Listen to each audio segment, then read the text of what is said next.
I am not speaking of a dreary social order where moral policing takes away all fun from life. In fact, our sages speak of 4 goals of life: dharma, arth, karma, and moksha. Pursuit of wealth, that is arth, and pursuit of pleasure, karma, are 2 important goals in life. But these have to be carried out within the parameters of ethics, which is our dharma. India thus is fully qualified to provide to the world moral leadership in this sense. Of course, for this, we need to cleanse our system of the many distortions that crept in during the economy of scarcity and deprivation, where excessive control and distrust was reinforced by a climate of all-pervasive insecurity.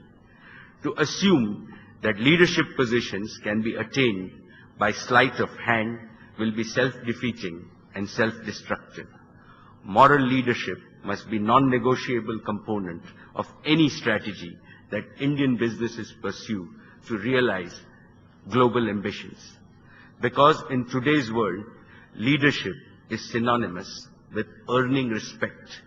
Respect for the nature of your initiative. Esteem for the nature of your products. Admiration of how you treat employees, customers, and business associates. Faith in your governance systems. And above all, belief that you care for society. This is because organizations become leaders based on their ability to attract, motivate, and relate to various constituencies. And talent is becoming the most precious and scarce in today's knowledge age. And without talent, you cannot execute any world-class initiatives. Friends, after my graduation in chemical engineering, I went to Stanford to pursue an MBA. Everyone I met said I had great potential. My father, Shri Dhirubhai Ambani, was different. He asked me to come back and build a brand new polyester business at an investment of 100 crores. This was the year 1980. I was only 22. He wanted to put me through a rigorous test on the execution front. He said that potential only makes you feel good, but execution will make you feel real good. Potential without performance is like voltage without current. The more I think about global leadership for India and Indian businesses, the more I feel the criticality of India's ability on the execution front. Everywhere that I go in the world, there is recognition of India's potential. To my mind, the imperative for realizing this potential lies in flawless execution. Ladies and gentlemen, world-class execution demands vision, communication, consistency, and leadership. In all these areas, society has great expectations from the private sector. It is because the private sector has built impressive expertise and enormous execution capabilities. Consequently, economic power all over the world is shifting from governments to the private sector. And businesses as well as governments have learned the importance of earning the respect of their citizens through impeccable execution and satisfactory delivery. Before they are able to do so on a global platform, Indian businesses must earn respect of millions of Indians first. Respect does not flow from market capitalization of a company. It comes from the transformational role it plays in solving society's problems. This demands redefining the purpose of business leadership. For discovering a meaningful purpose, Indian businesses, especially large companies, need to play a conscious role in addressing India's unresolved problems. This will enable them to grapple with problems of one-sixth of humanity in a sustainable manner. In the process, help them win respect at home and make them eligible for global leadership. Friends, from addressing the problems of the Indian people, Indian businesses must go on to develop a one-world vision. This is another prerequisite to becoming global leaders. This would entail envisioning the needs of the whole world. This approach is also ingrained in our traditional value system. From our childhood, we have been taught to treat the world as one family. Vasudeva Kutumbakam. The world, like India, has several unresolved problems. We should not allow simplistic formulations to cloud our vision. For example, I believe it's a misnomer to claim that the world has become flat. It continues to be highly skewed, and the global economic scene is neither black nor white. There is a lot of gray space in between. Unprecedented prosperity and appalling disparities exist side by side. Inequality has increased between nations over the last half-century. Richer countries have generally grown faster than poorer countries. The combined income of the 500 richest people in the world now exceeds that of the poorest 416 million people. This situation is dangerous and unsustainable because we are witnessing globalization of opportunities as well as globalizations of aspirations of all people on this planet. Either we take effective steps to reduce disparity and meet people's aspirations. Otherwise, convulsion, conflict, and violence will engulf the world. And at the same time, there is another side to the story. The world's economy has never been healthier, and things have never been better than in the past 4 years, apart from the financial problems that we are seeing today. For the past 4 years, the world has grown at 5.2% annual rate, a full 2 percentage points more than in the 80s and 90s. 27 countries around the world will complete their 9th straight year of growth of over 6%. However, we cannot be complacent. Poverty remains the parent of chaos. It leads to terrorism, political turmoil, civil wars, and social unrest. Indian businesses have the opportunity and the responsibility to join the global battle against poverty and disparity, and thereby actively shape the new global economic and political order.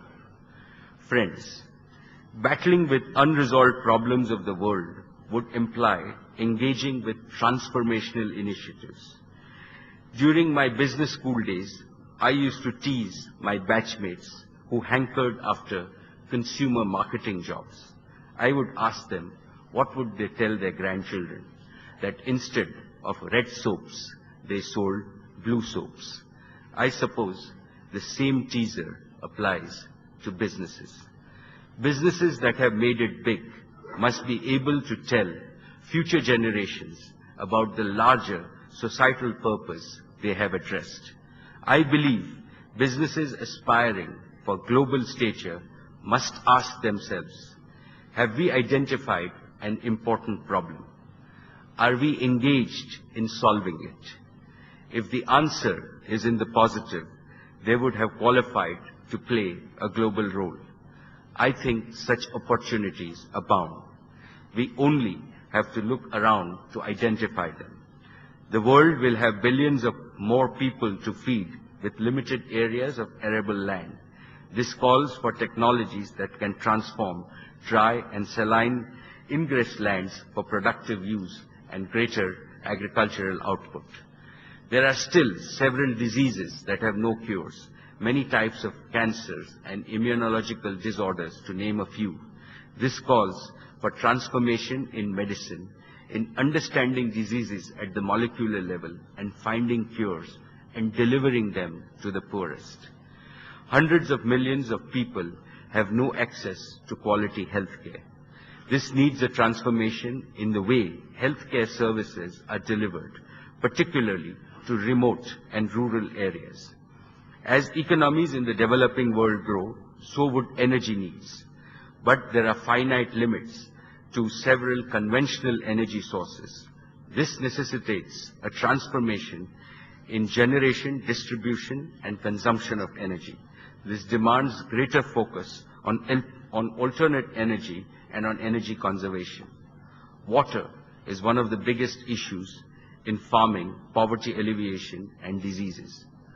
Once enlightened business see their role as bringing about transformations, they are inherently in a beat the world mindset, and they are able to migrate to global scale and stature.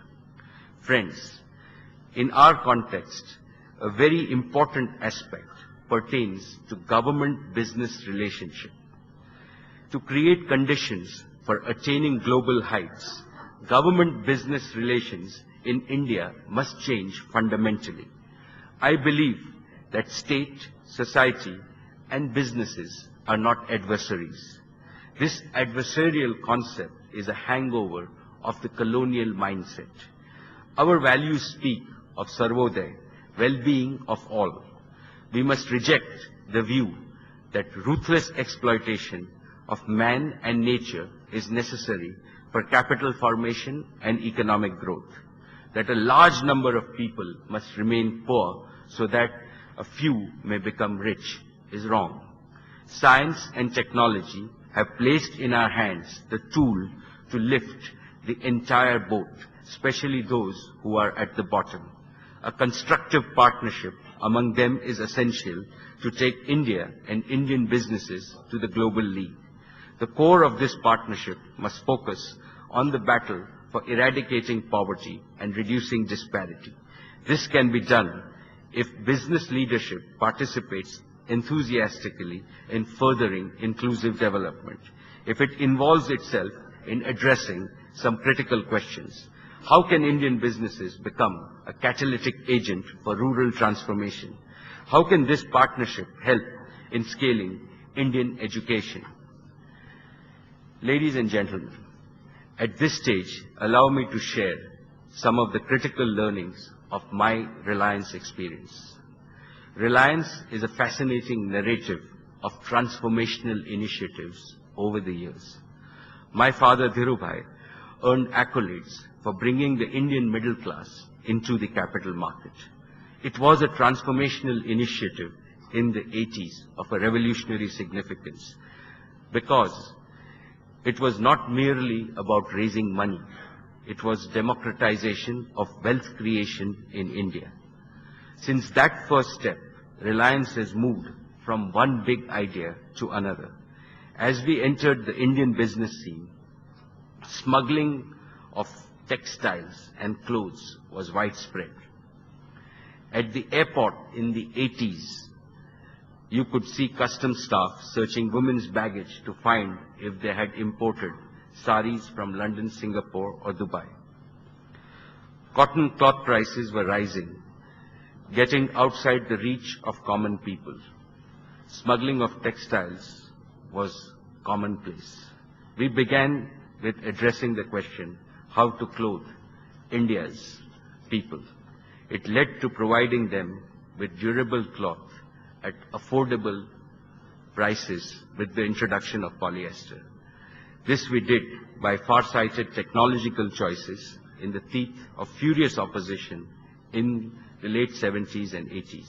And we built a polyester textile business which has earned a global recognition, received people's support, and made Reliance household name across the length and breadth of India. Then we began looking at how to contribute to India's energy security. This led to the creation of the world's largest greenfield refinery at Jamnagar and one of the largest oil and gas exploration and production programs in the world. We then addressed the question in early 2000 of how to make Indians talk to each other, how to give India a vision that even in India we can have 500 million phones. We put together the audacious goal in early 2000 of saying that we will give 10 million customers phones in 1 year in 2002, and we came up with the vision that in India a phone can be cheaper than a postcard. That today has been carried on eminently by all players, and it is truly a transformational initiative. We are now looking at another challenge: how to help the Indian farmer become free from the price insecurity, input scarcity, and an unreliable access to market. How to give to the Indian consumer high quality products at competitive prices. We are now asking, why burn fossil fuels for electricity and cooking if cleaner and in some cases cheaper alternatives like solar and biofuels are available? In pursuing these transformational initiatives, we have kept uppermost in our mind not only consumer interests, but a return on our shareholders' funds. I believe this is the real story of Reliance. It captures the spirit of Reliance's rise to business leadership in India and its roadmap towards global leadership positions. Friends, Reliance is just one example of an Indian company making a global mark. There are several others already on the march. They will win the race if they prove their mettle on the home front by creating new and replicable business models that cater to those on the wrong side of the development divide. I am convinced that India has the unique opportunity to do this. For example, India has the capability to develop simple and inexpensive innovations with frugal engineering or low-cost technology and products. It is a methodology you already see all over India. In healthcare, in telecom, we have Sunil here, who now again has demonstrated that the low-cost model can be expanded, and I'm sure that he will fly the India flag rest in other parts of the world. In drug manufacturing and in pharmaceuticals, India is making great progress. And now in car manufacturing, in manufacturing small cars, Mr. Ratan Tata has given the world a vision in terms of saying that you can come up with a $2,500 car, which millions of people can use in India. And these innovations are coming out of India at this time. I will describe it as inclusive innovation. Inexpensive processes that produce inexpensive products that people, even at the bottom of the pyramid, can afford. It is my conviction that design innovation, scale efficiency, vendor networking, and other aspects of business development can all be innovated in India. For example, Citibank experimented with a biometric ATM first in India, where a customer uses a fingerprint instead of a PIN for security. Then in Singapore, it introduced a biometric card. Now this technology is likely to be used in the United States and Europe. And at this present time, we are using this technology for the Indian farmer, so that for the Indian farmer, his thumb becomes his credit card. And he can produce, sell, and receive money on the basis of his thumb at more than 500 centers that we have today all over India. Nowhere are the needs for new technologies greater than in the developing world. People in developing countries want first-class products, but they want them at prices they can afford. And here is the opportunity for Indian companies to rise to global business leadership. Already, large foreign companies are being forced to radically rethink how they design products and services, and they are looking Indian talent for solutions. They are shifting their research and development centers to our country, not because the engineers are cheaper, but because they better understand the needs of developing world consumers, which is the fastest growing market in the world. Ladies and gentlemen, for centuries, the world's standards were set in its most advanced nations. The poor emulated and imitated. Now it is likely to be the other way. The developing world would dictate many of the new technological platforms and set pace of change. It has the numbers. It's inevitable that innovation's center of gravity will ultimately also shift to Asia. This will represent a stunning reversal of the traditional flow of innovation. Ladies and gentlemen, development paradigms are changing worldwide. Power is shifting from few to many. Governments are becoming facilitators. Rules of engagement are being recast. Resources are being realigned. So far, Western nations were seen as engines of economic growth, but from now on, Asian nations would play this role. So far, economic development was indifferent to its impact on the physical environment. From now on, economic development has to be sensitive to its impact on the physical environment. So far, the Western world was seen as the node for innovation. Now, emerging economies are becoming nodes of innovation. So far, nations rich in income set the rules of global investment and trade. From now on, nations rich in natural resources, capital, and knowledge sources will set these rules. So far, economic growth catered to just 15% of the global population at the top of the economic pyramid. From now on, economic growth will cater to 85% of the global population at the bottom of the income pyramid. So far, might and market power determine destinies. From now on, people power will determine the future. And on all these parameters, India has a huge advantage. All that we need is to leverage these advantages. For all businesses, profit is no doubt the lubricant for growth, but businesses with global ambitions cannot afford to be concerned only about financial returns. Their vision of global leadership has to be complemented with the values of new humanism. This is not altruism. It is enlightened self-interest.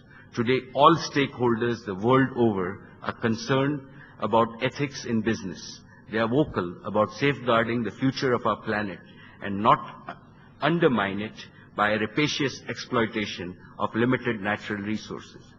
India can contribute in a significant way in addressing these concerns because 1/6 of humanity lives in India.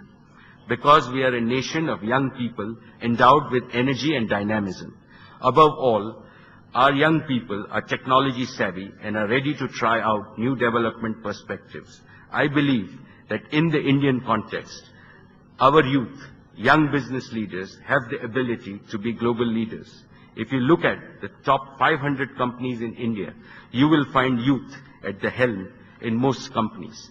They are highly educated, confident, and ambitious.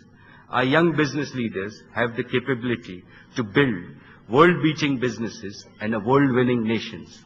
I believe we have the potential to have 10 out of the top 100 companies originating from India in the coming decades. A large and growing domestic market in India provides a strong foundation. An immense talent pool provides human resources. A growing economy with high rates of savings provides financial resources. A diverse multicultural society provides a conducive ambience. A strong democratic framework ensures continuity and stability. Young Indian business leaders have the ability and opportunity to build world-beating businesses. They have just to connect their drive and energy with national goals and global needs. In the process, they will make a world-winning nation. We have only to remove the impediments in their way. Before I conclude, I would like to share my innermost convictions with India's young entrepreneurs, because I see in them several Dhirubhai Ambanis of the future, and we must help them succeed to enable India to climb the unscaled peaks. Friends, to aspire to global leadership is a legitimate business ambition. But behind this ambition, there must be a global purpose, a dream to transform some aspect of the world we have inherited, passion to bring hope to lives of those whom prosperity has passed by, restlessness at the status quo, which condemns humanity to drudgery and deprivation, commitment to employ the opportunity at our disposal to transform their destiny. I believe that the edifice of global business leadership should be built on such an ennobling vision. And when you reach there, thank God He chose you to bring joy to lives of millions of men, women, and children. Thank you.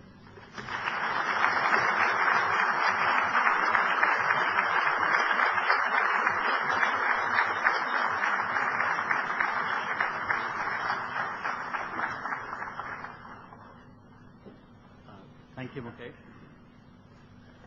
I think you've answered many of the questions that are in the audience, but in that speech, I think there are a few.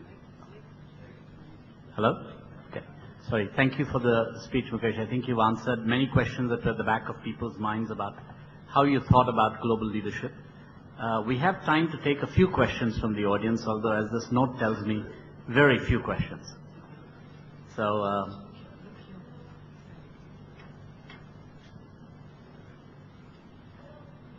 yes, over there. Sorry, the lights are in our, there we go. Everybody who works from Reliance, from the top down, seems to speak in one voice. The Reliance ethos runs really strong. I want to know, in such a large organization and so diverse, how do you get everybody marching to the same tune? Well, I can again share with you very simply, and I believe that one needs to articulate the goal very clearly. I think that if we have a saying at Reliance that if you focus on the goal, you overcome all obstacles. If you focus on obstacles, you will never reach your goal. So that is one methodology that we all believe in. And the other most important aspect that I can share with you is it's very important that the entire team, from the top to the bottom, in whatever initiative you're executing, works with passion and is very loyal to the end cause. And if you can articulate the end game in a business, in terms of saying that if we are developing an oil and gas business, right, finding gas in India and reaching it to millions of households is really going to change lives of millions of people. I think that the loyalty to business goals, which have a larger societal purpose, really forces everybody to work to an end game. And that is what we try to do when we take each one of our initiatives, and even when we learn new businesses, like in telecom, we didn't know anything about the telecom business when we started it in 2000. And we just said that it's very important that, we grow this market, and 10 million phones, people in our villages must have phones, and I think that really binds people together. One question, this is Jogendra Singh this side. I would like to ask, you said impediments should be removed from the development. I'd like to know from you, how is it that the same Indian, when he goes to private sector, does marvels, but when he's in the government, he does not deliver? What message you would like to give to the government to follow your good practices, which could help the business of the government also, and in governance? Thank you. Well, I would agree with you entirely. And I think, as I've said, that we really need to transit and get rid of our colonial mindset, and we need to build a partnership. The most important thing is that governments have to be facilitators and create a spirit of trust. I think that if the Indian society is going to be a winning society, right, all of us have to be proud Indians. All of us have to be proud of all components and constituents of our business. And I personally think we are getting there. Mukesh, I think this lady here was asking, please. Mukesh, a very wonderful speech you delivered. Congratulations for that. My simple query is, what politicians need to do and what business leaders need to do to make the relationship more profitable so that we become leaders? So my simple answer is build trust and respect each other. Okay. Mukesh, you said that your entire Reliance team moves to a single focused vision. I'd like to know, how is that vision communicated? Obviously, you can't get down to the lowest rung of the ladder. Are your managers given special training to spread the vision to each one, every single cog in the wheel?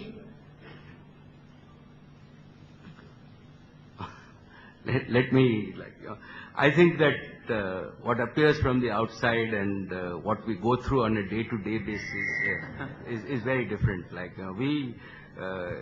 If we ourselves question ourselves whether we are really a well-oiled machine, let me tell you, at all times we are not satisfied with getting everybody on the same page. We work very, very hard to get everybody on the same page, and there are various techniques that we use internally.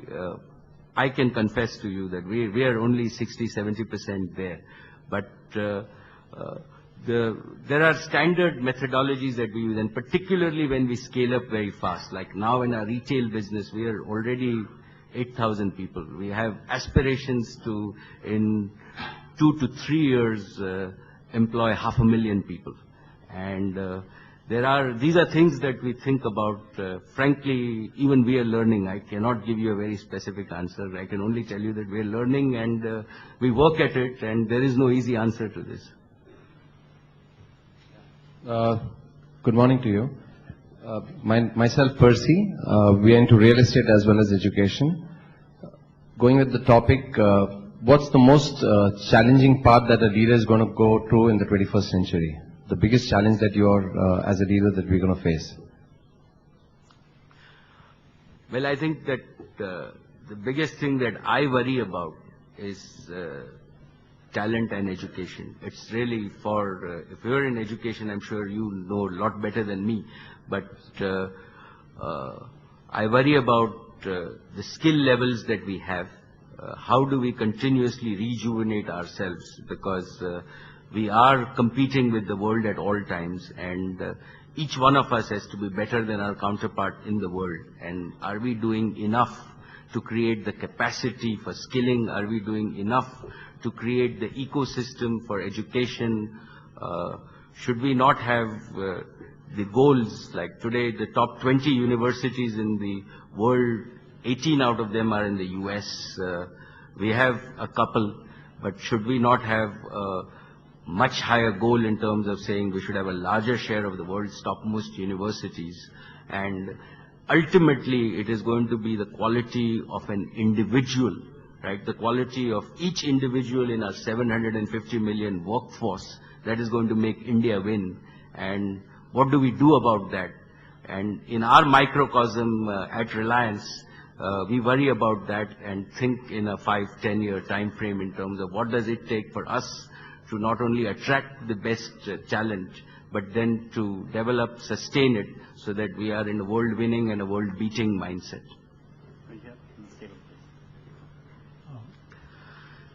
Mukesh, it's heartening to hear a business leader beginning to speak like a spiritual leader. And though Sir, I have seen all your tapes, and I'm sure you find some of it here. I am spending a lot of time. and Reliance is involved in heavy infrastructural development like oil, petrochemicals.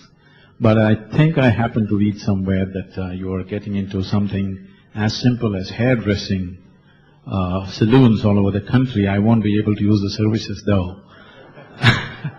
At any time in near future, is Reliance seriously thinking about primary health and education for the larger part of India where there's abysmal infrastructure in these areas? So we have a pilot rural transformation program that we are piloting right now, which in Gujarat, where we talk about really delivery of basic services to consumers at particular price levels, whether it be health, whether it be education. Education we want to do on a not-for-profit basis, but all the other services, how do you really integrate at the rural level? How do you create income at the rural level? And then how do you integrate this mass of consumers into, and not isolate them? This is a serious pilot that we are doing in parts of Gujarat. Our results are encouraging. We want to learn from it and then scale across the country. I think on that front, I'm getting the message that we Last have question, crossed. may I? One last short question. Okay, it will be very short. Mukesh, one of your favorite subjects, energy. While all of us are trying to do a lot on non-conventional energy, non-fossil, etc., but it's a long way off. With a huge import bill and our over-dependence on oil imports, which way are the oil prices headed, and what do you think, how is it going to impact the development of India? I can confess to you that with all my traders, like I have always been wrong on oil prices. I never expected them to be $100. So I am like, and publicly I'm willing to say that with my entire energy group, McKinsey consults with us, and they know that I have been wrong. Thank you. One small Thank you. question, sir. So I think we are done. Thank you very much. I think there's many questions One small in the question, audience, sir. and maybe we can address them at some other time. Thank you very much, Mukesh. Thank you. Mr. Ambani, may I request Mr. Puri to please come up and present Mr. Ambani and Mr. Adil.